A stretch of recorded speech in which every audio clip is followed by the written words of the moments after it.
আমার পৃথিবীতে কেউ নাই। আপনারা যদি অসহায় কিছু তাকান তাহলে আমি কৃতজ্ঞতা হব।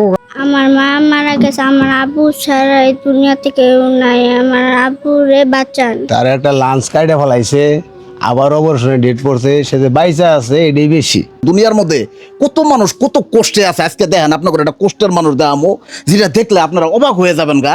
এই যে আমার হাতে যে মানুষটা দেখতেছেন, এই মানুষটা যদিও আপনারা দেখতেছেন যে বাইচা থাকা মানুষ, কিন্তু আসলে সে ধরতে গেলে একটা মৃত মানুষ। তার ভিতরে কাটা ছিঁড়ে, তার ভিতরে যেই বড় ধরনের রোগ, শুধু তাই না, ওটার হাতে যে একটা অসহায় মেয়ে দেখতেছেন, এবং তার মাটা পর্যন্ত গত 3 মাস আগে মারা গেছে। এই অসহায়ের গল্পটা এখন আপনাকে আলা শুনাই, তারপরে বাহি কথা কয়ে চলেন।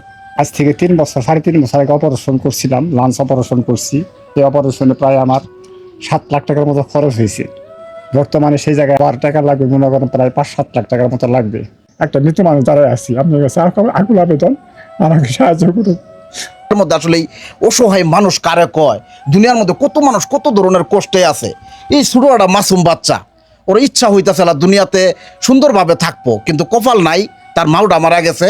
এখন আবার তার একটা ভাব আছে যে তার অবস্থা খুবই ভয়ঙ্কর, যেটা আপনারা দেখলেন। এবং আমি আসলে ওইভাবে ক্যামেরার মধ্যে আমি আপনার সব কিছু তুলে ধরবার পাইতেছি না।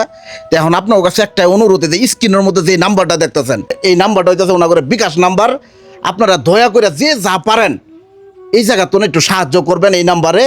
এবং আপনারা প্রবাসী ভাইয়েরা যারা আছেন একটু সাহায্য করবেন। আপনাদের সাহায্যের মাধ্যমে যদি এই মানুষটা বাঁচে, এই সংসারে এই ছোটো ফুটফুটে বাচ্চাটা যদি একটু ভালো থাকে, তাহলে সারা জীবন কৃতজ্ঞ থাকবেন। শুধু তাই না, ওই দুনিয়ায় যাও গেলাম ফল পাবেন। আর ওইটার হাতে আমি আর একটা কথা কবার চাই, আপনারা যারা যারা সাহায্য না করে পাবেন, তারা অন্তত এই ভিডিওটা বেশি বেশি শেয়ার করে দিবেন। এই ভিডিও তো নেবো, কয়টি আইবো না আইবো সব কিছু আমি দিয়ে যাবো, এবং আপনারা কেরা কেরা কতটি সাহায্য করছেন ওই বিষয়গুলো আপনার উল্লেখ করে আপনার জানায় দিয়ে দাম। তা আপনার কাছে এই একটা অনুরোধ থাকলো আমার পক্ষ থেকে। সবাই ভালো থাকবেন, সুস্থ থাকবেন, এবং এই অসহায় লোকটারে সবাই সাহায্য করবেন। আসসালামু আলাইকুম।